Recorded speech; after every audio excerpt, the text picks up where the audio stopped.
Ladies and gentlemen, welcome to the Wrestling for Life Network. This is part 2 of our review of the Vince McMahon documentary, Mr. McMahon, just out on Netflix. As we said earlier, lots to talk about, lots to get into with this one. We are going to cover episode 4, 5, and 6 here tonight. If you want to see our opinion on 1, 2, and 3, that's already up, so go check that out. But we're going to talk some McMahon. We're going to talk some wrestling. It's going to be a fun one. Me and these two pretty faces got you for the next little bit. So strap in, strap on, and let's go.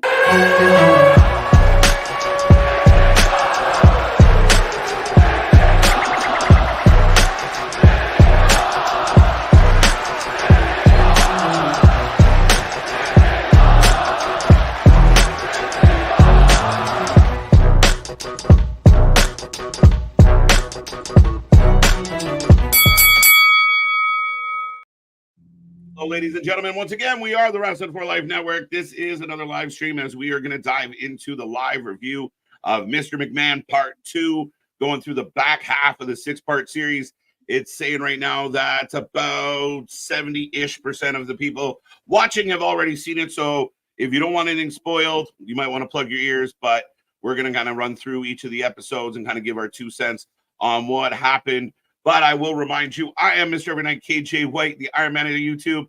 That is Anthony the Chapeau that runs the show, and that is Big Nick. Hi, everybody. So, what do you want to talk about? We talked about this even with the first one, like the McMahon one. This doesn't still feel like I can't do the whole, ladies and gentlemen, because it does still feels too celebratory, right? And that's the thing is this doesn't have it doesn't have like the worst moments and everything like that, but there's not a whole lot of big wins, I feel, on this. Right. Now, Anthony, you were not here for part 1. So I'm just curious, what is your overall take on what we saw? In part 1, so episodes 1 through 3. I have to say, for me, and I think I said it in the chat, that a lot of the stuff I didn't know. So episodes 1 through 3 were kind of eye-opening for me. Especially like one of the things that I honestly knew was the steroids thing that, was surrounding the wrestlers, obviously. And then it also happened around the time Vince McMahon created the WBF, right? Yeah. I kind of knew that, but there were other things that I didn't know, like, the reporter that sued WWE and all of that other stuff, and some of the stuff that came out about Pat Patterson, like that stuff I didn't, know about. One of the things that I really surprised me of how honest Tony Atlas. Sorry, I don't mean to laugh. Tony Atlas was like, he didn't pull any punches. Like, you try to grab my pecker, right? He was like straight. He was straight to the point on everything that kind of went down with him, or just backstage in general with the WWE. And then Bret Hart, that's my man, because Bret Hart, like, I love that you're still hating on this like 30 years later. Like, I love that for him, because it's like, I'm not going to let this go. You screwed me over. I gave you umpteen years of my life, and you destroyed it in a matter of moments on live TV in front of millions of people around the world. I'm not going to let this go. And I just love that he continues to hate and hate and hate until this day. The hate man Hart. He popped me a couple times during this of just. And again, we're going to talk about it with the episodes, but a couple times where even McMahon's like, that's just Bret's ego. And you're like, no shit. Like, but yeah, no, I mean, again, very interesting for those who were not here earlier. We kind of ran through it, but I mean, again, I still think I almost want, 6 more episodes. I want more of everything felt brushed over with this. And I felt like there was an opportunity to kind of, even with some of the older stuff, there's got to be some investigative reporting that was done to bring new things to light. And again, for some of the fans or our younger fans, again, it's a nice little history lesson of the dub, but it doesn't really kind of go into, it's like, and then they were accused of this and moving on. And I was like, okay, maybe there was a little more we could talk about with that. Each episode could have been a season, essentially. Maybe. Yeah, absolutely. I'm a little bit disappointed in Netflix because if this documentary aired anywhere else, so if it was like on Hulu or something like that, I would have been probably okay with it. But knowing Netflix and how they dive deep into things, like one of my favorite documentaries that they did a couple of years ago was about 9/11, and it was about five Yep. parts, but they went in deep with Yeah. 9/11 all the way through like the war on terror and stuff. Yep. And so I'm not expecting that obviously for a Vince McMahon documentary, but I was expecting them to go a little bit deeper. And like you said, it was like they sued WWE, and then this was the end result. And then that was it. Like, explain what happened. Like, how did we get to this point? How did Yeah. we get to, the reporter suing WWE? Or, and I think this was in later parts, and I know we'll get to that, or Sable suing WWE, because that was something I didn't know either. But it was like, how did we get here? And they kind of just like, put a bow over it and said, let's move on to the next episode. Yeah, a little bit in a way for sure. Nick. No, yeah, 100%. That's why I was even saying like each episode could have been its own season because there was so much you could expound upon with everything that they brought Mhm. up because they just kind of really like, oh, well, Vince was accused of rape with a female referee and everything. And then next story, it's that Mhm. there was no real follow through on anything. Yeah, and I think Anthony had a good point. Like you, and we know Netflix, so they've gotten real popular for a lot of their series, and we think of some of the ones that we've known to love, where they're digging deep into like everybody. They're interviewing like old friends and old family and old acquaintances, and and they got like old court reports and public records. And this was very much like it just felt like to me Netflix kind of capitalizing on the name and what the situation was. They even advertised it like it was like, watch out. And if I think you said it before we went live, it's not going to sway you in any direction. If you think one thing about Vince, it didn't change your mind. And if you thought the other way, it's not going to change your mind either. Like it was very just like, okay, all the stuff that we know that's kind of public knowledge, minus some of the like the back history and I mean, there was a few good tidbits in there, but overall, I felt like it was a little fluffy. Yeah, you said it in the first one, and I'll still say it here again. It was a book report on Vince McMahon. It was a book report on the history of WWE. Now, granted, I love me some honest Atlas and everything throughout all of that. Those little snippets every now and then to me is kind of what made it really interesting. Like I know we're going to talk about the Austin clip here in one of these episodes because I think so. that's one of almost the bigger takeaways from anything else in this is now Hogan openly admitting about how he stooged out Jesse Ventura, Right. Austin's whole take on CTE and everything. Like those sound bites are going to live beyond anything that they said about McMahon in this. Yeah. I know when I first turned on the documentary and I saw Linda McMahon, I was like, "Oh, this is going to be juicy." Yeah. And nothing came out of it. Nothing. And one of the things that really annoyed me was they painted a picture that they've like been happily married for so many years. Yeah. And I'm like, "No, you guys are married but been separated for a number of years." So it's like that's the things I wanted to know. That like they just didn't give it to me. Yeah, I was really surprised they didn't say, "Hey, Linda, any thoughts on these rumors that your husband's been with dozens of women and possibly men in the last couple decades?" Like not once. Like where even if she said, "Oh, no comment," but maybe they edited it out. But yeah, I wouldn't 100%. I thought we would get a little bit more. No, it was Zombie Linda, 100%. That woman's been medicated since Trish Stratus, still to this day. Zombie Linda. Last thing I'll say before we jump into it is I'll say hi to the people real quick, but I see everyone saying hello. We'll click on some of these comments as we go. But I did find it kind of, looking back at some of the old storylines and imagine that showed up on our television this week or next week. Like some of the things, and I don't even mean like the women's side of things, but even the male storylines, the castration angle, the way they behave, like it's insane. Like if one of the wrestlers encouraged a female fan to like drop her top, like he'd be out, done. Like it's just things have come so far in a good way. Yeah, and they even mentioned that, and I think that's honestly almost the start of this whole episode because this is where we're starting to get into like we ended the first 3 episodes. You get all the way through McMahon's history and everything like that, and then you get to the debut, kind of the formation of the Mr. McMahon character, And then this starts going through the Attitude Era, the Mr. McMahon era, and everything. And 100% they addressed that was the nature of the beast at that time. That's where culture was. That's what was. Yes, it pushed the edge, but if, like you said, if they did that in this day and age, they'd be taken off the air. It wouldn't be pushing the edge. It would be you're off the air. Right. Yeah, and I don't think Vince gets away with like, I just paid them to go away like that. It's a different time nowadays. So, but with that being said, we did kick this one off with episode 5. I just wanted to quickly click on who was it? Somebody said, I think it was Dale. Shout out to Georgia and Florida and anywhere else that's being affected by weather. Mr. Anthony, our thoughts are with all of y'all, and hopefully you guys are doing okay. Fingers crossed that we pass it on through. Right. But episode 5 opens. Oh, wait, I skipped 4. See, that's silly. Kind of gets into the Attitude Era pretty quick. I don't know if you want to touch on anything before that.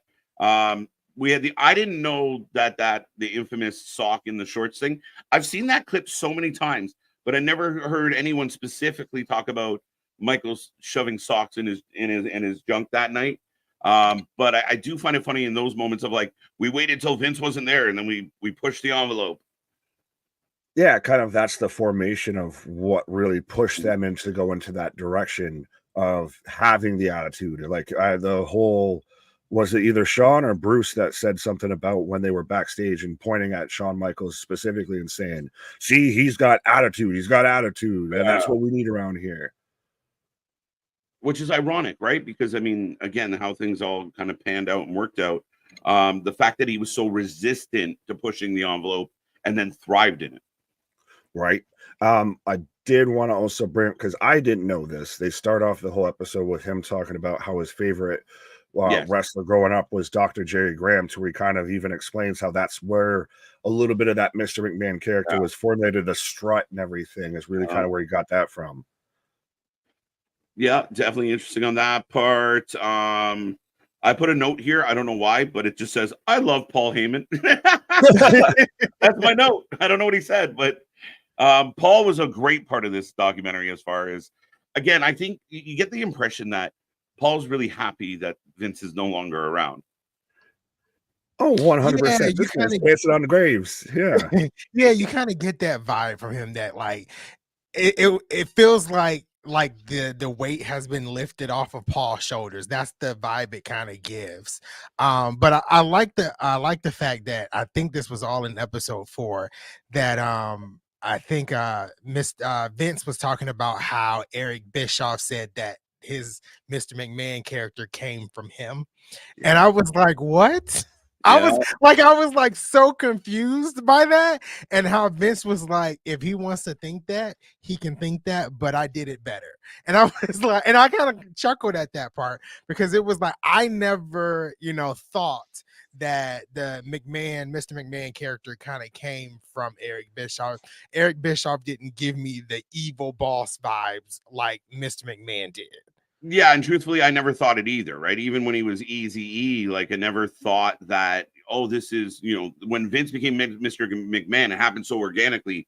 I never thought Vince was like, I gotta be like Eric. Like it just happened. Like, I mean, They both became evil bosses, but I don't think one was a mimic. Real life situations led to the causation of Mr. McMahon's whole character coming out of the Brett screwed Brett and all of that. What I found really interesting with this was when they were talking about how much of Vince is the Mr. McMahon character, and it was all different answers. Vince, they share nothing alike.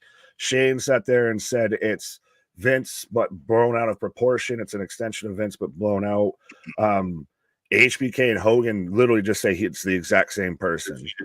It's him. Right. And then Bruce said how it's Vince, and he even pointed out that he'll tell you otherwise, but no, that's Mr. McMahon is Vince. Yeah. Vince and I think not at all. And I think Stone Cold said it was Vince turned up to 100. But I just feel like when it comes to that character, it was never a character. I honestly feel like that is how Vince McMahon is. That's truthfully how I've always felt.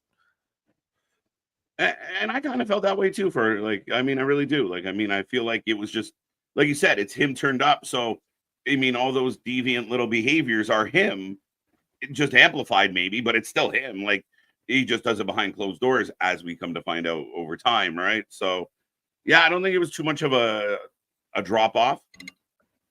No, and that's the times when you're the best characters, when it's you still turn up to 11. But guess what? It's still you. It's just amped up a little bit. It's not like you share nothing in common with that character at all, and somehow just managed to be able to play it perfectly. Now, did you buy into his whole, well, I took that character from how much I had been abused and been looked down from rich people growing up, and so I saw how they acted towards people, and I knew the stuff that I didn't like, so that's how I wanted to act?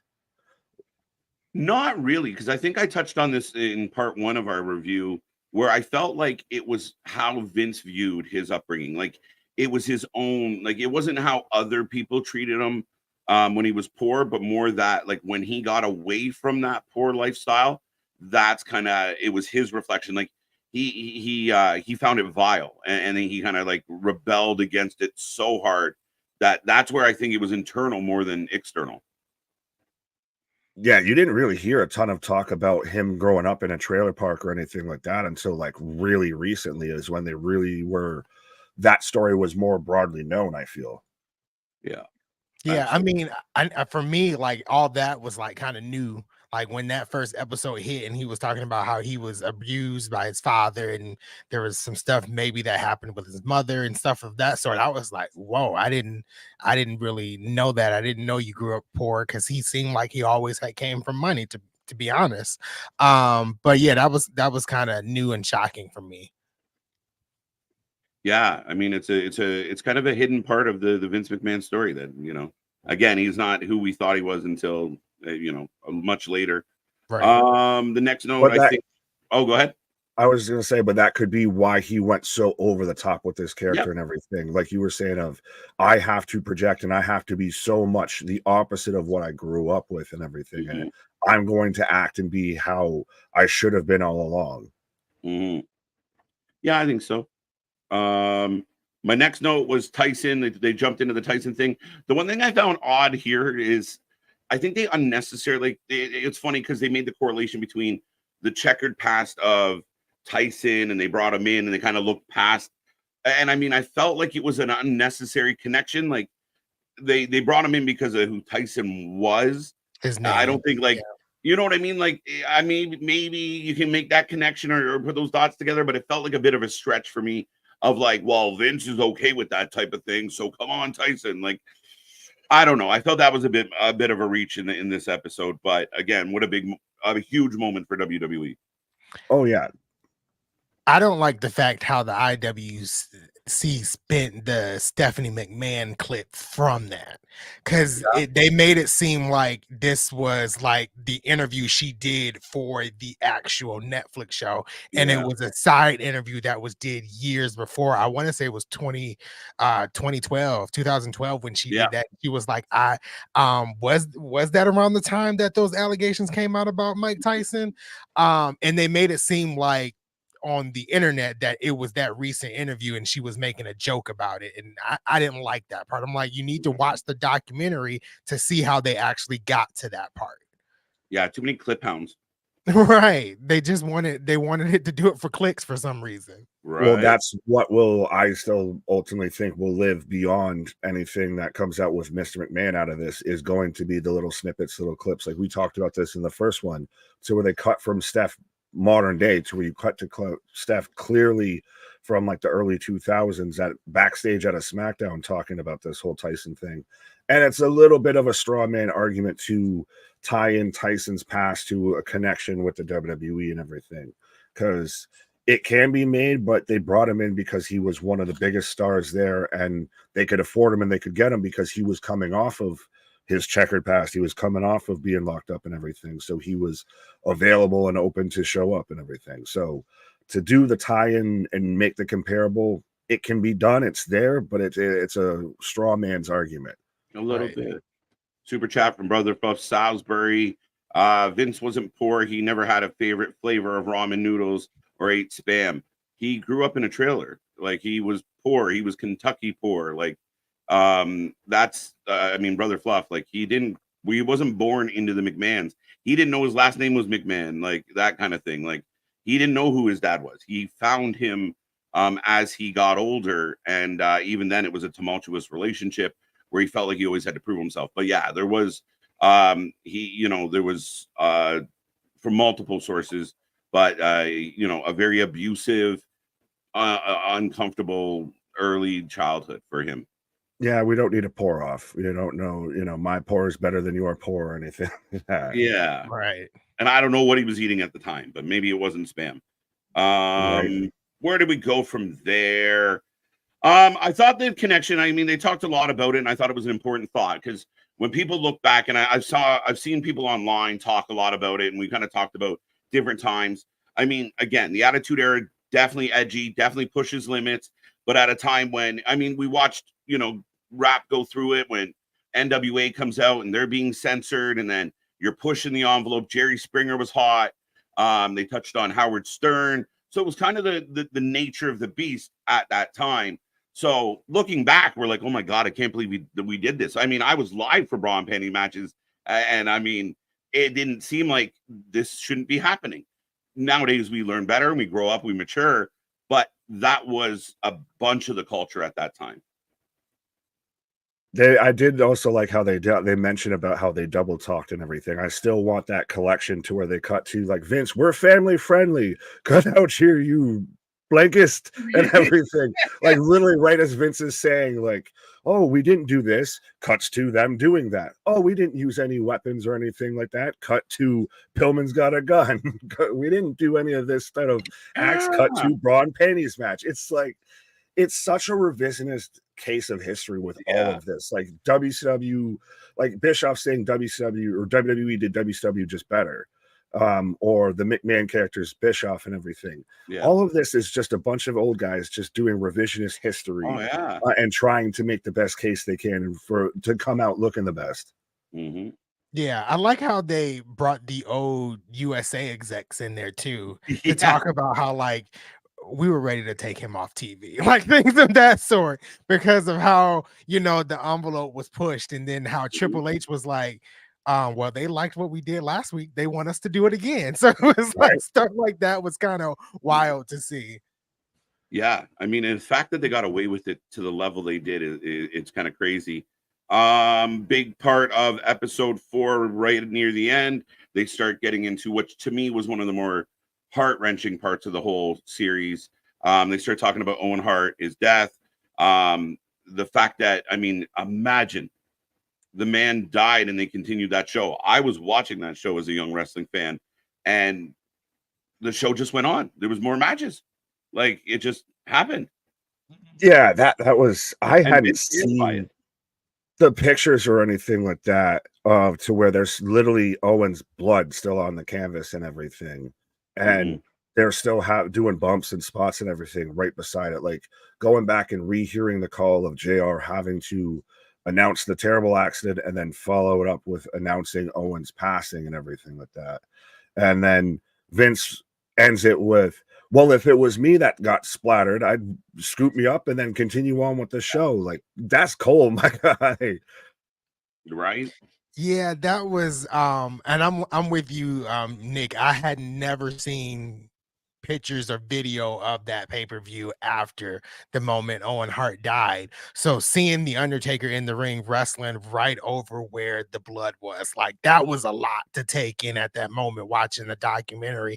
And I feel like, and honestly, this goes back to where I say that the Mr. McMahon and Vince, that they're the same person, because when he said that at the end, like just scoop me up and continue on, I'm like, but that's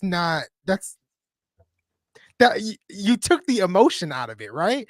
And you can even tell when Jeff Jarrett was back there in the interview. I've seen a little bit of that, but I can't remember the name of the lady that was with him, his valet. But like she was almost in tears saying, "We're praying for you, Owen."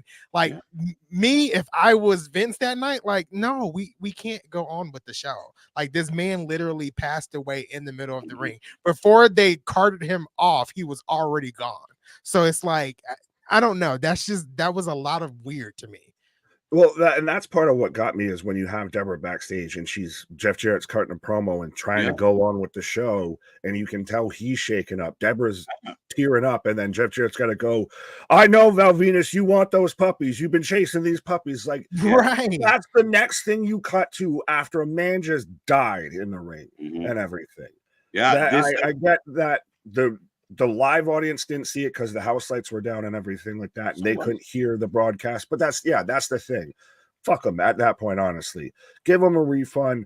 Sorry, folks, but literally every pay-per-view audience, everybody in the backstage locker room, you had a family to do a service to and everything that outweighs a paying customer at that point. Yeah, 100%. And I mean, you know what? This part of the show actually made me agree with Dave Meltzer. Because Dave Meltzer comes on, he's like, you should have never continued. I was like, damn it, Vince, look what you did.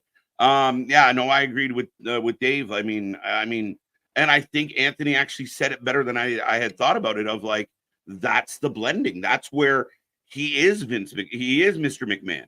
He's not just like Vince McMahon should have had some type of compassion, but Mr. McMahon, this character, doesn't give a shit. And seemingly Vince doesn't either in this moment. And yeah, so what? If you're willing to, the show must go on. But when you're responsible for another human's life, I mean, it blows my mind that happened in the manner it happened. It was very obvious and very prevalent throughout this whole documentary that Vince's first love, his first passion, the sole thing that he's actually married to, not Linda, not anything like that, is the business, is the wrestling business, and he will put that above anything else that he seems. He is, the show goes on, he is still the carnival barker, all of that of, they paid for a show, they're going to get a show. But when you literally have blood on the canvas and you're still going on, that's like disturbing to watch at that point. Yeah, and Paul Heyman's quote was, Vince's only monogamous relationship is with wrestling, and if it hurts anyone's feelings, they can be damned. Perfect. Like, I mean, how do you 100%? That's the sentiment that I felt, and that's probably what I was thinking of, is hearing Heyman say that and all that. And he did so much. Vince does so much throughout this of making sure that he keeps Vince or whatever is still a Vince McMahon like tucked away. To him, it's much easier to put on a facade, to put on a show, than it is to really let people in to be authentically you. I think for me, he hides behind the term business. Like he hides his personality behind the term business, because even when he was talking about like Medusa, and I can't remember the other woman that dropped the title, and like he said, Wendy Victor, when like he said she came backstage and she looked at him, they made eye contact, she dropped her head and shaked her head, and that was the last time he'd ever seen her. And he was like, it's just business. It's just business. And I'm like, you're hiding your personal feelings behind the business. And honestly, I just don't feel like that's a good thing. Yeah, it's like a catch-all for like, you're an asshole. And he's like, it's business. It's like, business. Right. Well, that's how he justified screwing people over. That's how he justified the screw job on Wendy Richter. That's how he justified the screw job on Brett, which, again, you are still protecting the business and all that. Take a shot every time you hear someone say business in this documentary, especially like Taker. But even with this, at this point, you're not doing what's best for business. You're not protecting the wrestling business. You should have done what's at the forefront for all of your performers. I saw that comment. I love that. Yeah, that would have been nice if he was wearing one. We'll send him one, Dave. Send us your address. We'll send you one for free on the house. It was a lot of just Vince McMahon putting on a whole facade, and it was just such a weird ending well, if I would have been splattered, like he used the term splattered. Talking about that, of just pretty much scoop me up and then go on with the show. Like that's how you're talking about Owen passing away. But he did use splattered in response because it was used by Owen's wife. So I will give him. I understand that, but it does come off it comes off heartless. Yeah. And again, go ahead. Oh no, go ahead. I just think, I don't think having a heart and running a business should be exclusive. Right. Yeah, you got to make some decisions with your brain. We talk about it all the time. If you're too kind or too much of a heart, then you're going to, you know, maybe not run the business the way you should. But I don't think that means I should be heartless to be successful. 100%. They can coexist at the same time. There's not an exclusive. You can't have emotion in business. Yeah, absolutely. Like I've went through like my own personal experiences at a job where like I lost a loved one and they wouldn't let me leave. Like, you know, things of that sort. So like I kind of get like things like when I was watching this and I was like, this is where like today in today's history where like Triple H is taking over and you're seeing the outspoken wrestler saying, I can take time off. I can do this. Triple H does care about my personal life.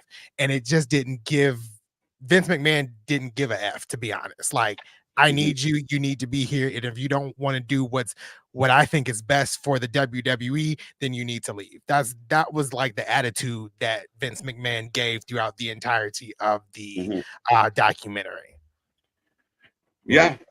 Absolutely. Now, my notes transition to episode 5. I don't know if anyone had anything major to add. I was just going to mention it was nice to hear Brett talk about how he found out that it was officially an accident and everything. There was no quote unquote true wrongdoing or anything criminal involved with it. But that was at least. Quick question though. It was a little funny. I thought it was a little off-putting for Brett to say, at first I thought they did it to get to me. And I was like, wait, what? They killed your brother to get to you? Well, was it that or when he was talking? No, that was when he was talking about they buried him and everything. Well, they buried him, but that's where he was like, I needed proof. I needed evidence that it was an accident, because if it came out it wasn't an accident, they weren't going after Owen. They were coming like, and I was like, whoa, like Brett, relax. Not everything's about you, bro. They like, put a hit out on Owen to get the bread. It's a bit much.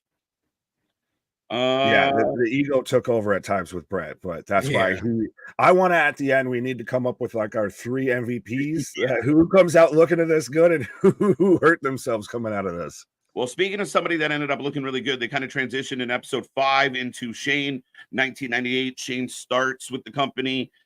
Stephanie and Tess, the infamous wedding that never was, still to this day one of the best kind of swerve moments ever in wrestling. And then look how it turned out. But yeah, Triple H pretends to marry Stephanie and then actually marry Stephanie. So interesting time. Go ahead. Being a little kid, like staying up and watching Monday Night Raw and seeing that, and even still the whole line of the question is, how many times did we consummate the marriage? But yeah, and I liked Heyman started this off. I think it was one of the first lines in the whole episode of, he calls it a Shakespearean tragedy. Because this is when the kids start to get involved. Linda comes out and is the performer now and everything. This is when the family gets involved a lot more. Yeah, absolutely. I found it. I mean, again, I imagine doing like a we slipped her a Mickey angle in 2024. Yeah, no, not today, Cosby. Yeah. It's the devil pudding pop. The Trish storyline was very interesting. Was anyone surprised by Trish's opinion on things? Like when I was. Okay. I was pleasantly surprised because I was like, oh, this is going to get good. I finally get to hear Trish's opinion about the things that she did before she really became the big megastar in the women's division. And my jaw was just dropped. I was like, oh, you were okay with this? Like, you were fine with, well, if you're fine, that's good. That's on you. You're fine about it. So it kind of changed my opinion a little bit because like watching it, you know, growing up and stuff like that, I was like, this is terrible. This is like, no, this shouldn't be happening. But Trish was like, I was cool with it. Like, it's the nature of the business. Like, I was fine with it. I wanted to push the envelope. And I'm like, okay, but that's fine with me then, I guess. Well, to me, the comment of like, don't you get it? Like almost like, what is wrong with you people who are mad about this? We wanted everyone to think he was a disgusting piece of shit, and he is. And then when the story turned and Linda stands out of the wheelchair, people went nuts. Don't you get it? Like I was actually a little surprised that Trish was so direct about it. Of like, duh, like I'm acting. Yeah, I never heard her take her opinion on it and everything, and like her even speaking and defending the "get on your knees and dark" because bark like a dog segment and everything, because that's one of the most infamous segments when it comes to talking about Mr. McMahon. That seeing her defend that and understanding and pointing out, I'm acting. It's a show. I'm supposed to be conveying a character here. Now, granted, it might have pushed the line quite a bit, but Oh, still for her to not be upset by it. And I wasn't forced into doing anything. Like I was right along there with it. I understood it. I was conveying, I was getting emotion involved. Hearing her talk about once we get you emotionally involved, we got you. It really was surprising to hear her say that because I hadn't heard her talk about any of that stuff before. yeah, and I have like an absolute infamous crush on Trish, and I think she's the goat. And so even at that time, I wanted as a fan to beat up Vince McMahon. Of I'm like, gonna jump the barricade, Rich. You come to Toronto, Right. mother. You got to see me. I see you when it's on site, motherfucker. What are you doing? Right? Yeah, no, he. I mean, again, it's it was a really interesting perspective to hear her say it because so much was been betrayed about like, well, he just took advantage of everything and he forced everybody in these angles. And I'm not saying he didn't, but at least in this case, there was somebody from the other side saying, "Oh, I mean, I know, like I could have quit my job, but I knew what we were doing." I think it was like, and this is a weird term to say, but I felt like it was refreshing. Like she was Yeah, like, I'm okay with this. I wasn't forced. This was the story. This is what we were doing. This is how we were told. And I mhm. and I like that. I like that she like basically took ownership of that moment. Is like, I've been hiding behind this question for so many years. This is how I felt, and I'm okay with it. You know? Yeah. And It I mean, got I think people. we go ahead, Nick. I was gonna say it got people to put their pitchforks down and to put, out the Mhm. torches and everything. Like, if you were okay with that segment, what right do I have to really be upset by it? I could be bothered that it shouldn't be on TV and all that. But if you were okay doing it, what right do I have to be mad that you did it? Yeah, and I mean, I think that like we've talked about this a lot on this channel over the last couple of years doing this. When we see somebody get like uber heelish or push an envelope. I mean, I think it happened with Maxine Dupree not too long ago. Like, can you believe they brought up her brother and they were being mean to her? We're like, yes, we can believe it. Like, that's the job. Like, that's where like you're signing up to perform, and the bad guys say mean things. Like if you go watch a movie, Right. the villains are trying to blow up the world. Like to me nowadays, because we are so knee-jerk sensitive to a lot, and I get it, like we pulled back, we've come a long way, but again, you need like to have good bad guys, they have to do bad things, they have to be mean, they have to be able to do that and push that envelope. And I think Trish was a perfect example of like, Right. this is it. This is what we do. And I also think like you have to understand too, because I do see people in the comments saying like it is just a story and things of that sort. But when you're a child, for me, I'm like 8, 9, 10 years old watching this, and I don't know if this is a story or real or not. Yeah. So like you're gonna have like, I don't know. But as you get older and you realize they're acting, they're telling a story. This is not being forced upon. This is what they want to do. It's okay. Like, leave your opinion out of it, and that kind of goes today with like the Liv Morgan and Dominic Mysterio things. Like Yeah. you, and this is coming from grown adults. Like Dominic Mysterio is married, but you do understand this is a TV show. Like you do understand that actors kiss each other to tell the story on television, right? So Yeah. it's like some people just can't get that idea. Like do you not watch movies? Do you not watch Yeah. TV? Like this Mhm. happens on a daily basis. Yeah. The So I don't Lannisters know. weren't really making out with their siblings. Right. Well, to pivot a bit with this though, they did also bring up how Vince would still blur storylines Oh, between that and absolutely. reality and everything. Like they did He also denied it. mention this of this is when Sable sued WWE, was let go and then still turns around and comes back. Like the whole go ahead. Sorry, not to interrupt there, but question about You're that good. that blew my mind. So, what do you remember about Sable suing you for $110 million? Nothing. Nothing at all. Right. Nothing at all. Was Nothing Brock at behind all. him? Was Brock 10 feet away? What happened? We call that selective amnesia because like he literally was like, she did? When did that happen? And then like even the guy was like, you did a whole story about it after. Yeah. And it was like, I did. Please, that's Doesn't sound like something I would do. Right. I mean, the man's been sued half a dozen times. He wore a neck brace to go to court and everything. This man's gone through more controversies than we have in, sheets of underwear and everything like that. This man's, paying out this money to that person, paying out that money. To me, when they had Sable on, they cut back to like them on a SmackDown, and it's Sable on Vince's desk, and Steph's explaining like, she sued our company and you brought her back. It's like, what the fuck is going on here? Not only did they bring her back, they brought her back in the exact same way. Like, she was on the desk, she was half naked. Like, I mean, the handprints, like infamous. Yeah. Poor Mark Merrow. Whatever happened to that dude? Yeah, I mean, again, it was just like, it just blew my mind of like, if somebody took $10 off my nightstand, I'd remember. 110 million? What are you saying? You don't remember 110 million. Okay. Right.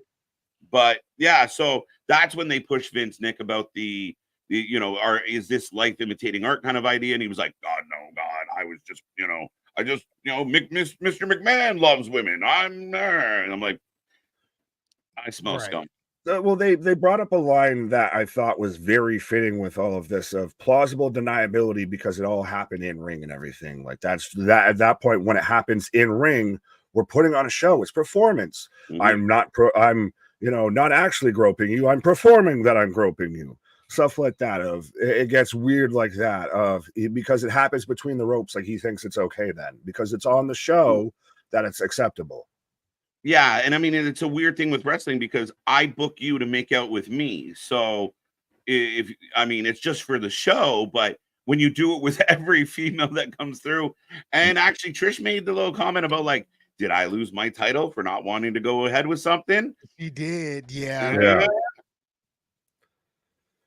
So a little nudge, wink, wink with all of that, but this is also when WWF goes public. This is when they get into WWE buying WCW. We get into the XFL. I still have a note of Bob Costas is an asshole. Bob Costas and what was it? Rob Muchnick. What was it? Phil Muchnick. Those two men hate professional wrestling, I feel, to the umpteenth degree. Mm-hmm. Yeah, no, neither one of them let it go. They kind of touched on the AOL Time Warner merger. Again, they showed clips of WCW, and I think they went like, what is the most embarrassing shit in WCW we can find? There's Kidman yanking down the Viagra. It's like, perfect. Here we go. Right. That's how bad it was. Why WCW was failing. Eric is, and I'll put this out to the chat. We'll click on some comments as well. But Eric does, and it was accused of being delusional about why WCW ended. There was he says, well, we were just forced out. They didn't want wrestling. Other people pointed out, like, if the show was cooking, they would have kept it. Oh, that WCW, I've listened to the death of WCW and everything like that half a dozen times. I've watched so many documentaries and heard even Eric talk about this, as well as other people. That show, that company at that point was a sieve. They were 100% just hemorrhaging money at that point. So there was no sense of keeping it around. And especially, we worried about this with AEW when Warner and Discovery merged. That could have been something that pushed AEW out, because anytime you also get a company merger as well, we need to combine assets. We need to show what we really want to keep and everything. And at that point, WCW was not in that 83 weeks. Yeah. I feel like Eric Bischoff gave off that he's kind of full of himself in this documentary, because a lot of the times when he was talking, it seems like he was upset with Vince that Vince didn't acknowledge him in interviews back in the day, and it was all Ted Turner. Yeah. And I was like, are you really upset about that? Like, is this a thing? I think he got that that's what Vince needed to do to make himself come off as the babyface. Because if he goes at Eric, I think he even said this, if he goes at me, I'm just the guy that was in creative. I've been barely doing this and been in this business for 2 years, and I'm beating big bad Vince McMahon when it comes to ratings and signing talent and everything. Instead, Vince sold it as, I'm homegrown, family-owned business, mom and pop, going against billionaire Ted. Yeah, 100%. It changed the whole dynamic, right? And again, it's one thing to get beat by a rookie. It's another thing, big billionaire, blah, blah, blah. But I mean, Eric does. I think they all do. Like, you know, we see all these interviews. There's some of them have a little bit of humility, but there is a level of like, I was the best that ever did this from all of them. Right. Like any one of them you interview. It really struck me as interesting. You know, the whole, so then they go into like I bought my competition. They talked about that. Again, the death of competition might have been the death of pro wrestling for quite a while. Yeah, I mean, we had a nice little run for a bit where we were all excited about the WCW talent, but eventually led to Vince couldn't then run wild. Nobody was pushing him to be better. 100%. Competition breeds creativity. It breeds, you know, going up to and pushing yourself to try and reach the next level. It has that flame underneath your tushy and everything like that. Like once WCW was out, ECW had folded before then, or just before then, or just after then. Before, before when Eric ends up going there, Heyman's on commentary. Right. Yeah. I wasn't sure how quick. Yeah. But so at that point, that's when it goes to it's strictly, you know, WWE is the only thing really in pro wrestling at that point. And that's where we got the lackadaisical, you know, well, they brought up the ruthless aggression, but we got to why we needed, you know, the Triple H eras and the AEWs and everything that we have now in pro wrestling. Yeah, absolutely. They brushed on the XFL. Didn't realize they set the record for lowest ratings in primetime history. That was cute. I mean, very interesting the fact that now we're so used to like mics and like camera. I didn't realize XFL were one of the first ones, or if the first ones to kind of do that. So I mean, as much as it sucked, I mean, we still do that to this day with ESPN and such. So that was an interesting little factoid. Yeah, XFL really, because I know when they brought it back the first time, I did a couple, like a weekly show for the XFL channel here and everything. But they really initially innovated like the sky cams and everything that you see now in like the modern day NFL and everything. XFL was the first one to do that because they focused more on the presentation. The XFL's issue was it was a little too much wrestling and quite not enough football. Like the level of football was sub Pee-wee level. Was it Costa that said they weren't wrestling enough for the wrestling fans and they weren't good enough football for the football fans? Yeah, I think so. Yeah, makes sense. Well, because that's where you got you got the whole Bob Costas, you know, confrontation with McMahon, where getting closer and closer and closer. Yeah, and Vince admits that, which I was surprised with. Yeah, there was a few moments to where Vince actually, like, even it was with the who was it in the first couple episodes they were talking about Donahue, so where he would admit he's an aggressive person, and at times that will backfire and everything. And it seems to backfire quite a lot with Vince, especially with all of these interviews. They showed a lot of Vince interviews too. Yeah, and he just seems agitated at every interview. Most of the time, it's why is this person doing steroids? Why did this person die? Why is your XFL failing? Well, even the Donahue one, the guy's like, you know, kind of pleading his case of like, you know, the sexual advances, and Vince just comes on and is like, you sucked at your job. And I'm like, even if you're right, Vince, you're not going about it a really good way. Yeah, that doesn't help you.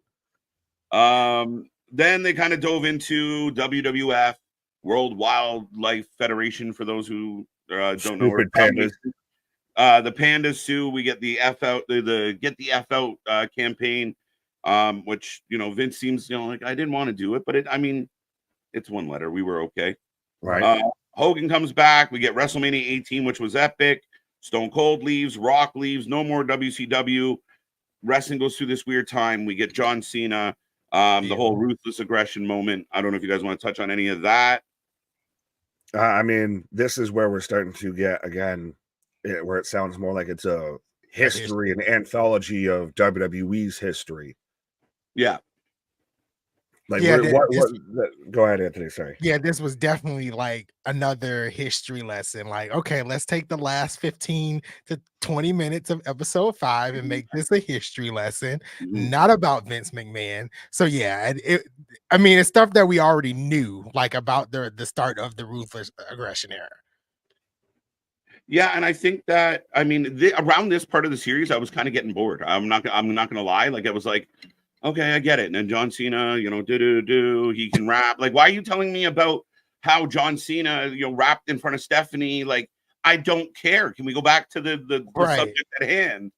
But see, this is also not a documentary just strictly for wrestling fans. Like, this is on Netflix, so there's going to be, you know, Johnny No Name that watches this that's not a wrestling fan but knows about Mr. McMahon. I've at least heard of the wrestling and everything. My only argument was then do the WWE documentary or change the title of this one. Like, yeah, Mr. McMahon. Like, again, I get the little offshoots, but sometimes I felt like they went too far away to fill time. Like, all right, can we come back to, like, what else did Vince do? Who else sued him? Like, that was kind of where I was going for. Then right at the end of episode 5, they start getting into my favorite part, I think, about the Shane stuff. They start talking more about Shane. And that's where I think we could have expanded some of the Shane or Steph stuff. But, you know, Shane talks a lot about how his dad was. What if the WWE had bought the UFC back then? I wonder what would have happened.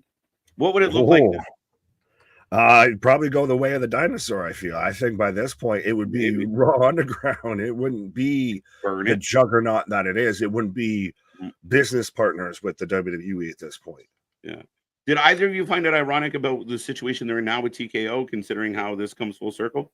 I did kind of find it ironic, but with Nick's point, because I didn't even think about it, I don't think the UFC would be around. And I think it was a kind of a good idea from Vince to not potentially purchase UFC. And it was, and I kind of like what he said. I'm not even gonna lie. He was like, if you want to buy it, Shane, pull your money together and buy it. Like, I kind of like that. But and he even said, like, it didn't fit our business model. It didn't fit what we were going for. He was like, we're sports entertainment, that sport. And we already know Vince, he said it in the first episode. I hate the term pro wrestling, right? So like, I don't think it would.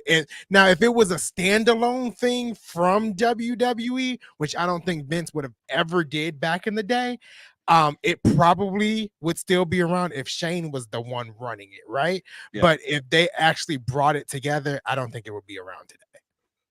Well, yeah. To even have something like that next to pro wrestling, when pro wrestling's simulating fighting while still telling a story and everything, paired with, you know, actual fighting and everything, it almost takes away from your actual product of WWE and everything. To, well, this stuff's the real stuff. So then now we've got to pull away, and, you know, now it gets a little bit harder, I feel, to make sure that this comes across as real and everything. That's a really good point. Just quick on this one real quick, but we heard reports of this. There's no proof to it. And realistically, after watching it, I don't really know why anybody would be in a panic to try and stop this from coming out. Nothing new came out of it. Like, it wasn't like they had a whole bunch of new shit. Like, it wasn't like nothing. Everything was public knowledge. So I don't know how true that is, especially on our side. Nothing of this sways you on your opinion one way or the other. Like, if you were already not a huge Vince fan, like if you already have your feelings established about Vince going into this, there's nothing here that's going to change it. Yeah. And I think with the before we move on, I think with like his statement like a couple of days ago, it made you think that this was going to be like, ooh, we gotta watch it. We gotta be glued to this. And it was like, at least for me, it was like, this is stuff we already knew, or a refresh of that stuff we may have forgotten, you know? Yeah. And I think the stuff like even you talked about where the little tidbits we didn't really know were more just like, oh, that's cool about the WWE. Like the odd little story, like the Pat one, you're like, oh, that, but I mean, Pat ends up coming back. So we don't really, again, It was very much like everything was kind of already been told in some place somewhere. Where did they go from there? They worked into episode 6. Trump at the time, biggest pay-per-view audience in history. Holy shit. Are those two not kindred spirits? Oh, it's huge. It's the greatest documentary of all time. It's so fantastic. I have the best documentaries, the greatest documentaries. You got to do the hand motions, Nick. Yeah, 100%. It's so huge. Which, by the way, every time I'm just doing Shane Gillis doing Trump every time. Right. It's 100%. It's such a great documentary. Vince McMahon, good friend. Right. Then they blow up Vince's limo and they had this big story. And Trump, dumbass, did that really happen? Are you good, bro? We're still on for golf tomorrow, right? But we've heard stories in the past with the NWO and WWE where they're called like Ric Flair hanging onto the car and people calling 911. So that's when a time where you didn't have the internet of people going, fucking bullshit. That's not really Hangman's house or Swerve's house. Like, Yeah. So it is funny that Trump's like, did he die? What happened? Why did his limo blow up? Well, this is where Paul London got fired too, because he was laughing as Vince is walking. Everyone forgets that moment too. But yeah, I can see the NWO thing of to where that was like 5 years or so before this and everything. You had everybody just fighting backstage out on a Hollywood lot or Universal Orlando and everything. Yeah. But yeah, Vince just all of a sudden we're going to kill off the McMahon character. Just all of a sudden he just blows up, and well, you still live tomorrow, motherfucker. It was just funny to hear Trump calling of, "Hey Vince, just wanted to make sure you're okay. You're still fine. We're on for golf tomorrow." Right. Then the that storyline gets screwed because Chris Benoit, the infamous murders that again, one of the darkest moments in WWE history. Again, and as a fan at the time watching live, we turn on Raw and they're like, we've lost somebody. And at the time, huge fan. I mean, again, I can't, take back that. I mean, Chris Benoit was one of the best at that time. And next thing you know, he's dead. And they're doing this, everyone's crying and they're ringing the bell and everybody's saying kind words. And then it comes out, a little while later, slowly, that what really took place, and you're just dumbfounded. Yeah, I'm gonna pick and choose my words close as politely as I can, but yeah, Chris Benoit's a POS. And I, at least with this, they do go into the whole CTE discussion and everything, which needed to be talked about. And I liked actually seeing Christian Winsey. I even actually liked him when he was out there on Tough Enough and everything.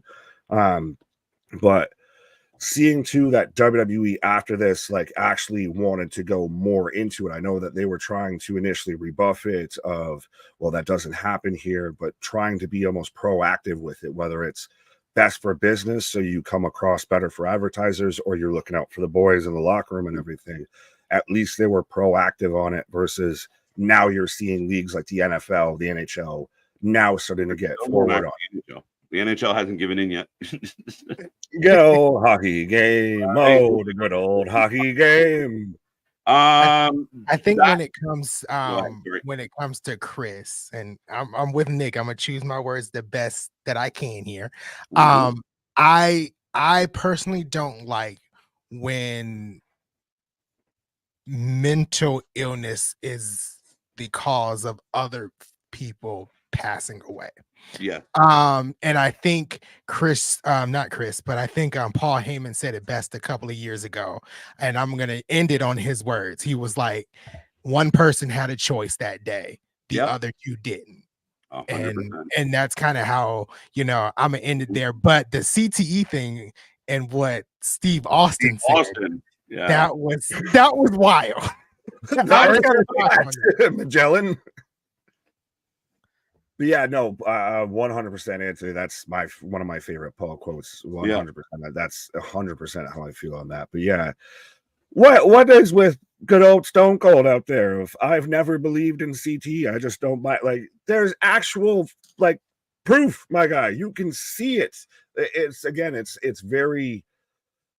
Those clips are going to be the things that outlive this documentary, because that's not going to help Austin at anything. I mean, I think Austin's a little Teflon and gets away with saying he's like, he's a country, he's bumpkin, he's good to go. But I was surprised to hear him say it. I wonder if he misworded it or didn't say it as eloquently as he could, as far as, he was straight up like, I don't believe in I'm not a CTE guy. I don't even know what that means. But he almost kind of tied it into like, I only really ever had one head injury. And then they flip over and the Undertaker's like, I got knocked out against Brock. Like, I don't know. It's a weird take on it. But again, we've seen a lot of evidence and sports leagues, like you said, Nick, really come a long way in acknowledging head injuries. Christ, we just saw it recently, even with Tua Tagovailoa and everything like Right. that. Concussions are still a huge issue. We just had Nigel come back and wrestle at Grand Slam. He was taken out because of concussion. Same thing. Corey Graves is a commentator now because of having concussion issues. So, yeah, it's you might be right with Austin might be Teflon. He might be, the bulletproof rattlesnake and everything a little bit. This might not live too far past that, but to still, even if you didn't word it right or anything, it sounds very in poor taste and very much like I said, like AJ talking about flat earth and everything, of to sit there and say, Yeah. I'm just not a CTE guy. Like, as they just showed footage of literally a slide of Chris Benoit's brain tissue that's got dark spots and everything. Like you're looking at a Dalmatian. Yeah, it was a lot weird because it's like if CTE was still being studied today and it wasn't proven to be an actual thing, right? I would get where he was coming from. Yeah. But like you said, Nick, it was shown on the documentary. There's been Yeah. proof that the same guy who studied his brain is now doing classes at the performance center about CTE and brain injury. So I'm like, okay, Stone Cold, where are we going with this? Right, but at least the company as a whole has gotten forward thinking on this and is having those classes, and now you're being more conscious. Like, what was it? It wasn't too long ago where it was Carmelo and Austin Theory that they like Boston Spanish Fly or whatever, and somebody got a concussion. They stopped the match right there versus normally that would be going on with it. Like hearing Undertaker get mad because they were taking away the chair shots. That's part of the business, and then getting it makes sense of if you're now a publicly traded company, you're trying to expand globally and everything. It makes more sense to have a more palatable product and have guys that can go longer. That's why shave down chairs is bullshit, people. Anyway, moving on. They took the hinges out. It was built to slide like that. It was built to prop up. Was anyone out there surprised that there was a little bit of debate about the end of the streak and like, hey, Undertaker's still kind of like, I wish it didn't happen. But the idea that Undertaker was like, I got a concussion, and Vince like, he was fine. Like, it was interesting. I thought it was just like, you just walk it off, my guy. Like everything I had heard going into watching this documentary was Taker got a concussion, Taker got sent loopy during that match, and that's part of it, and that's why they've always tied it into, like Paul Heyman sat there and would always tie it in of, are you going to stop Brock Lesnar if you wanted to take the streak? Yeah. Anyways, but I think it was planned to happen. This wasn't, Hogan and Andre. I didn't know if I was going over, brother. Taker was on Dream Street. You ended the streak because you were trying to still pay it forward. I've heard Taker talk about before if he didn't want to go out with it and everything because he's such an old school guy. You go out looking up. I still think it's one of the worst decisions in WWE history. And not necessarily ending the streak, but Brock didn't need it. Choice of person, I give you that. And Taker did say like he went into that WrestleMania like knowing he was going to win, and then it dawned on him after the fact, like when Vince McMahon came in and was like, we're changing things up, we want you to lose tonight. I think when Vince said that he was in a shock factor, I don't think he was in a shock factor. He had a concussion. Like he was just so overwhelmed with emotion, right? Like he couldn't deal with it. Exactly. It was like, no, he's injured, and still, like he doesn't remember what happened in that match to this day. Like I give it up to two people, and that's Taker and The Miz, who wrestled at WrestleMania with a concussion, and still to this day cannot remember that match that they wrestled at WrestleMania. So yeah, it's wild. Little bit.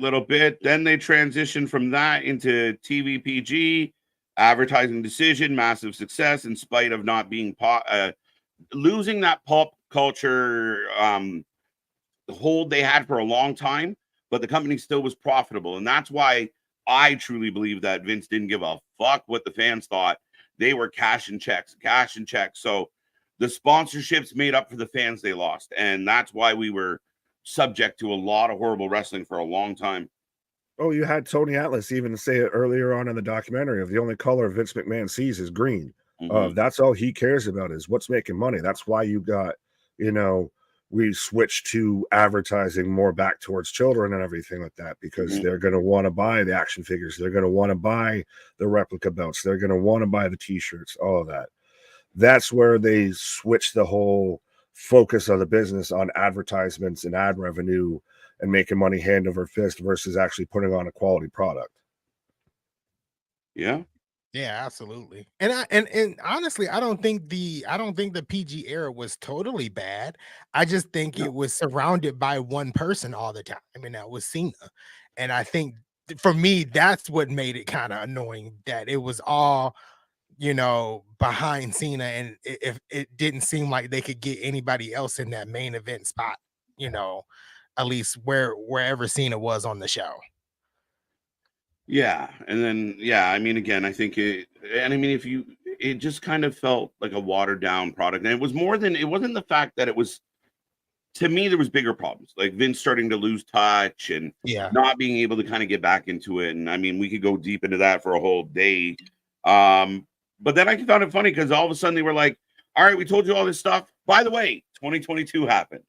And that's when they started transitioning the last 20 minutes of the whole series about Janelle Grant and the allegations, the anonymous email, and we're off and running. And I like the fact that they were asking all the people, like in 21, 22, of like, so would Vince ever be gone? And then they're like, and now Vince is stepping away.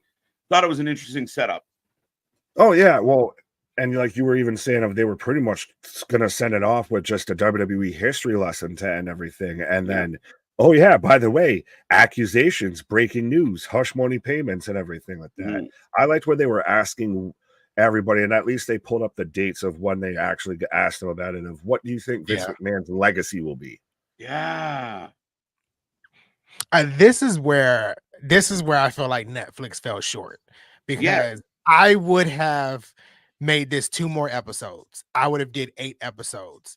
After Vince McMahon declined the interviews, that is when you start your investigation 100% on your own to make 2 more episodes dedicated to what's going on today.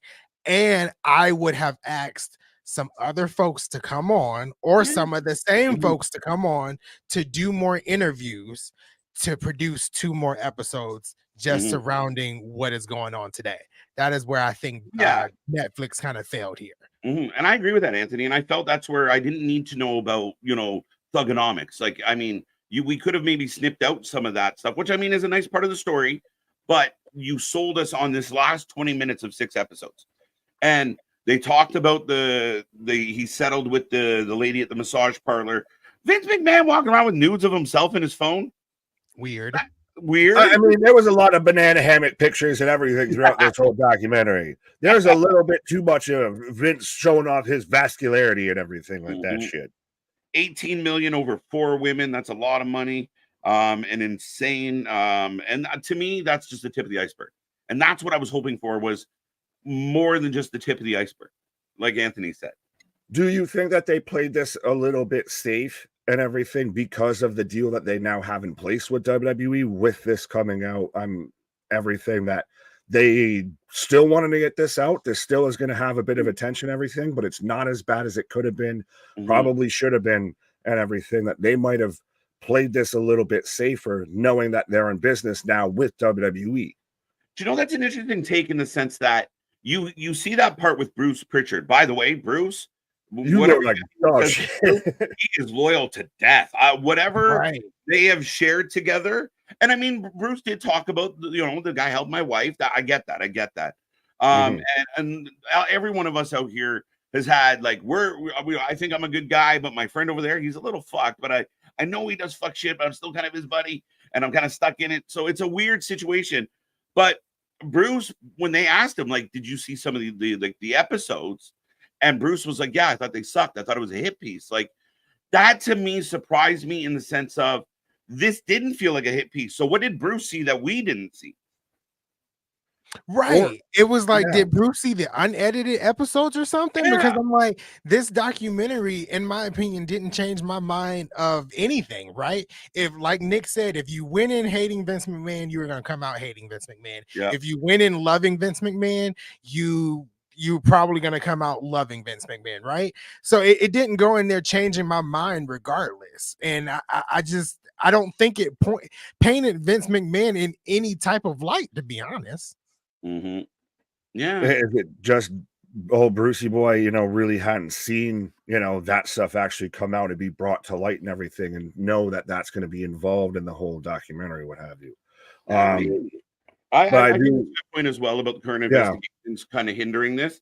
But then that's maybe where you as Netflix, you follow the story, right? Like you treat it like Making a Murderer, and you follow the case, and maybe we will get a part 2.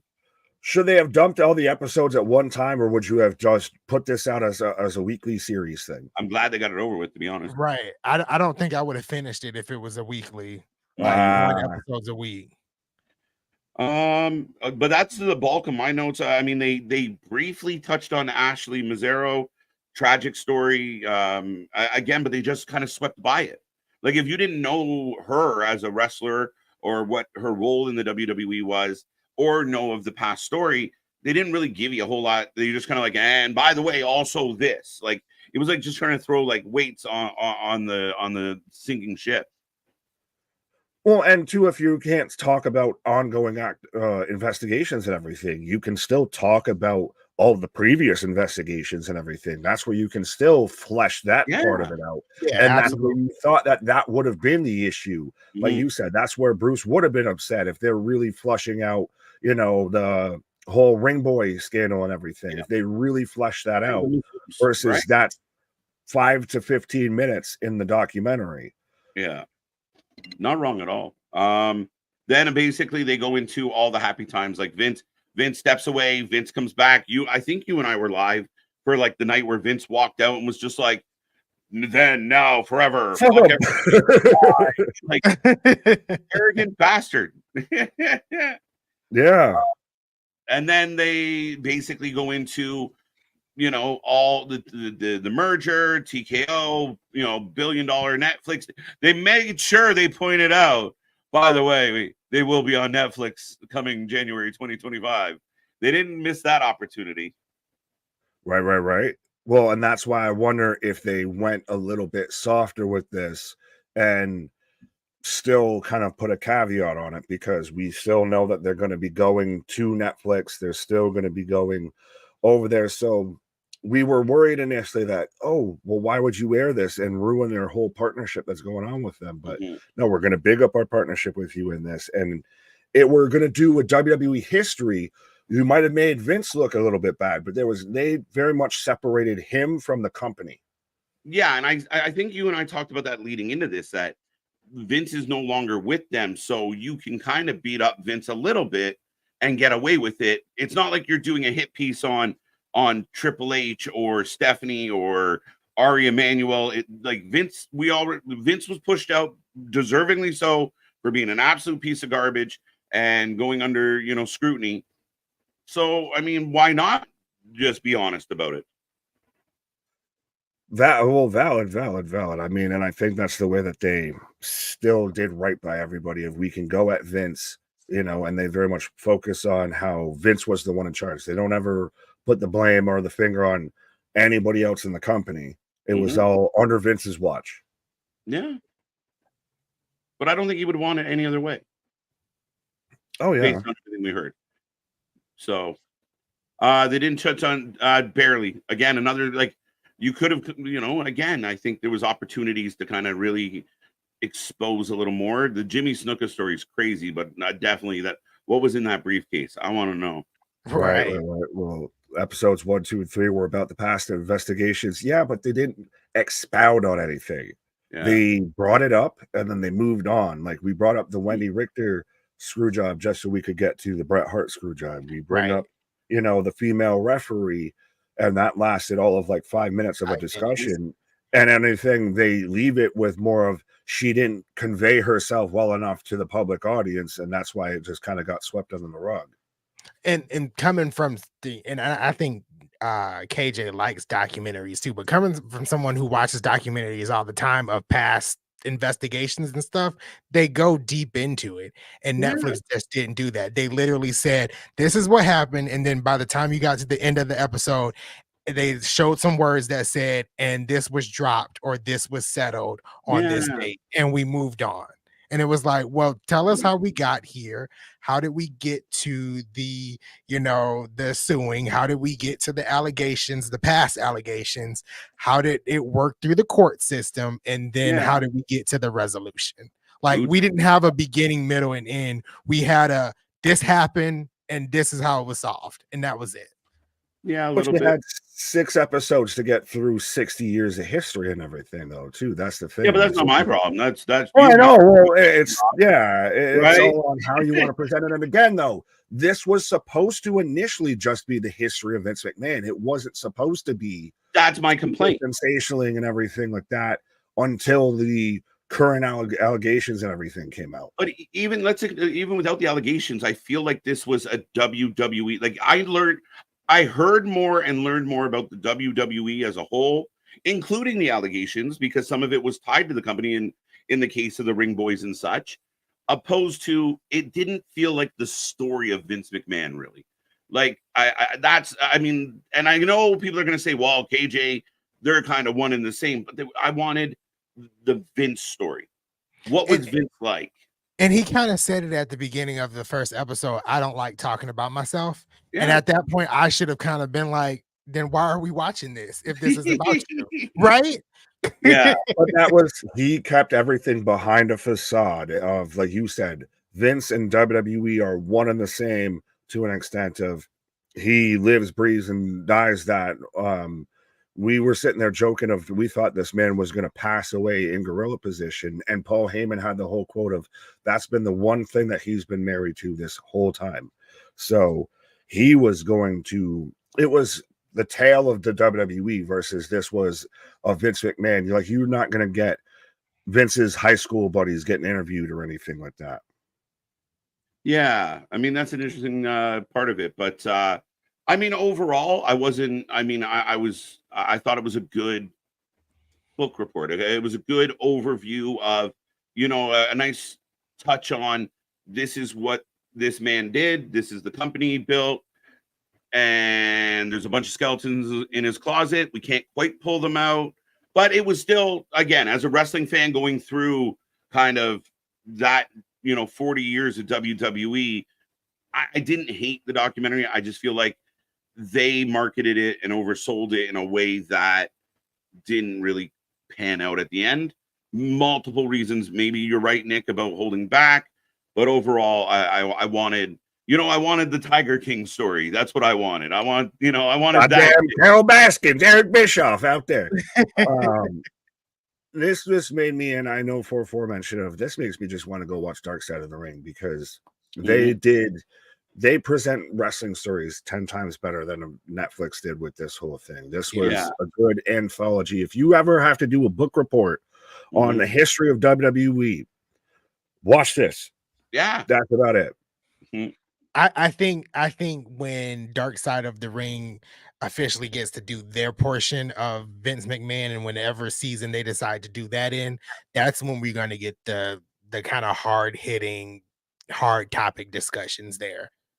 Yeah, because they approach it in a completely independent way, like, and I still do believe, like, I mean, we saw The Undertaker, we saw Triple H in that, but they all are still a little bit guarded when it comes to Vince. Like, Vince will always have that omnipresence, right? I don't think we're ever going to see Mark Calloway come out and go, well, I knew Vince did this, and I knew Vince. Like, it's never going to happen. Like, you saw, like, how many people said he was a father figure to an extent? Yeah, they'll say Vince is a little this or a little that. But I mean, I think if you had somebody like a Darkseid, and we've seen Darkseid do it multiple times with stories where they dive right in and you start like, oh shit, I didn't know any of that.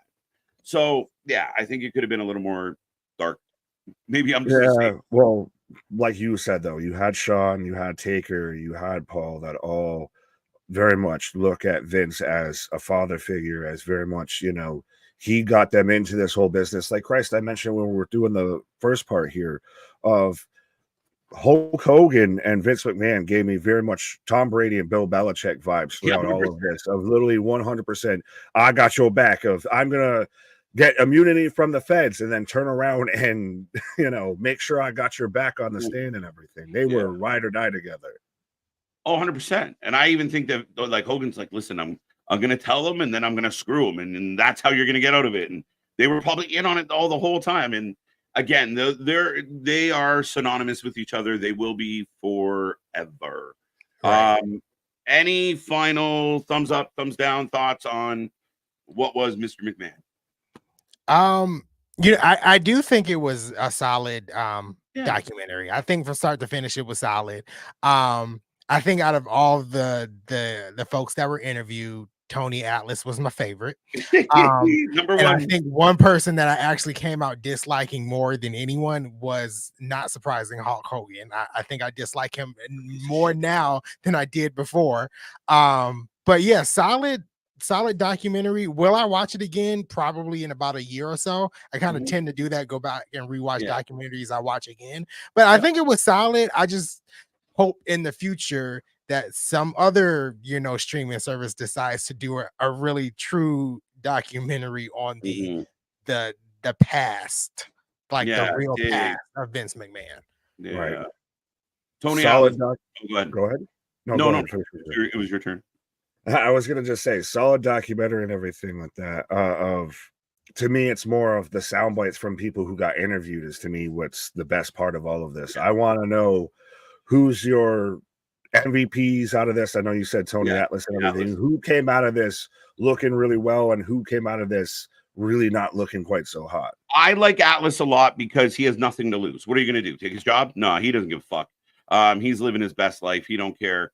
So Atlas was fun. Brett makes me laugh, even though he comes off as a complete dick. But I think Shane McMahon. I mean, and some people said this to me last night while I was on Dynamite. Of like, now's the time to bring him to AEW because he comes off like such a genuine guy who just wanted to, like, that hug. And I know we didn't talk a lot about it, but no, just to be embraced by his dad made him cry. And for anybody out there that has strained father-son relationships, I mean, I really related to Shane. Shane only ever wanted to make his dad proud. He loved wrestling, didn't want to leave it. And he was always like the voice of reason. Like, I'm dating Paul. And Shane's like, fuck hell, you aren't. Like, Shane always felt like the one guy where his dad was so business, Shane actually had a heart. Well, and did it not feel a little bit similar of how Vince had that issue of like he got teary-eyed and then misty-eyed when he talked about his dad saying he was proud of him, and then to see it repeat and come full circle with Shane and everything, it really kind of showed the connection and everything. We talked about it. Trish Stratus to me was surprising to hear her whole talk about everything that she said. 10 out of 10, right? See money. Yeah. Yeah, she gets all the marks. I thought Brucey, goes down as like he ate a bag of fucking farts with this one. Meltzer's Meltzer. He is what he is. Right. Felt very Meltzerish. And when it came to Shane, and I think Vince said it best himself. He was like, I think Shane is the most conservative out of everyone in the immediate family. And that literally came off with Shane in his interview portion. And I totally forgot about Shane. That was a lot of what he said was really heartwarming. And all he wanted all his life was the approval of his father. So I think he's like, if you want to put a true MVP of being an awesome dude, it's Shane McMahon. If you want to give somebody the MVP of just the entirety of the documentary, not holding back, telling the truth, even when they cut the camera to him at one point when they were talking about, the abuse of some of what they did to the women, he was like, we did it. We sure did do it. We abused the hell out of women. So it was like Tony Atlas is the MVP of telling the truth. Good old honest Atlas. It's a beautiful thing when you have nothing to lose. Yeah, well, and to see even Shane to where he didn't want his mom involved in stuff and everything.